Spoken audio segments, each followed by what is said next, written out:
Continuing now with the Iran controversy, in his new big bestseller, An Inconvenient Book, conservative commentator Glenn Beck has a chapter on Islamic terrorism and misbehavior. He joins us now from Richmond, Virginia. Chapter 3 is the chapter in question. Now, you heard Ambassador Bolton, you heard me Yes, up sir. top. Got a lot of things in play here. You got the diminishment of the terror threat by some Americans, many around the world. You have Biden in play, calling the president a liar. Doesn't seem like you can back that up right now. Yeah. And then you have Iran itself. So how do you see it? You know, I love the fact that if Bush bought the intel last time, he was a liar. And if he doesn't buy the intel this time, he's a liar. The guy can't win. Me personally, Bill, I mean, I buy the intel as much as it's worth. The reason why they say they backed off in 2003, let's see, what was happening? International pressure is what's talked about in this report. Well, what was happening in 2003? We were attacking their neighbor. If we listen to all the naysayers and all the people that want us to come home, that don't want us to apply any kind of muscle, they are going to pick this back up and start it all over again. Okay, but it is true that the Bush administration has a credibility problem around the world and with the Democratic Party and the American left. So this now, change in information, change in intelligence, how badly does that hurt the United States' credibility, in your opinion? I mean, Bill, I can't understand. Please explain to me a war in any time in history of the world where the information didn't change. Tell me any business that you would engage in where the information didn't change.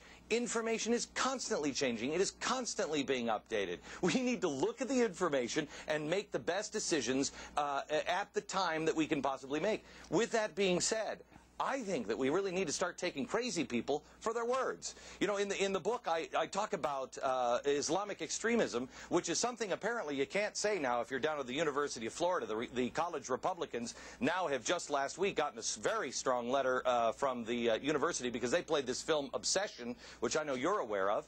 And when they played it, they put out a flyer all around the campus that said, "Militant Islam wants you dead." Well, the university came out with a statement and said, "How dare you say that? That's hate speech. That's completely inaccurate." I mean, Bill. Well, they missed it. They missed 9/11 in Gainesville. You know they missed it. That was the only city in the country that didn't get the broadcasts around the world. Right. I don't know why, but they were looking into the technical problem. But that brings me to my last question, okay? Now, listen. There's a division in this country.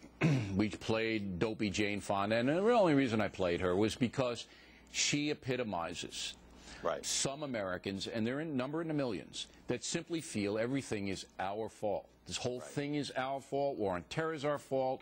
Iraq is our fault. We're mean to Iran. They wouldn't be trouble unless we were mean to them.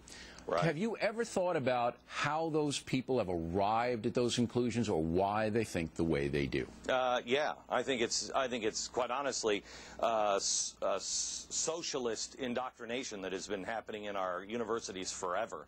I think these people, and I'm talking about the fringes, I think that it is really important, and this is why I wrote the book in the comedy style that I have written it in, it is important for us as Republicans and Democrats, conservative and liberals, not the extreme edges, but the center of the country, to start coming together. There is a real divide in the country, and it has been done to us intentionally for power. And we've got to extend the hands over and say, look, I don't hate America. You don't hate America. I may be conservative, but you know what? I don't want to starve little children to death, and I want to make sure that they're all healthy. So do you. Great. Let's try to solve some problems. What we're doing is the extreme edges of our society, and I put Jane Fonda in that, are polarizing us so much to where we are going to remain divided, and divided well, that's interesting. We will fall. But you got to understand something, Mr. Beck. You and I are put into that extreme category by many people. The book is... That's fine. I ain't an extremist. An Inconvenient Book, mocking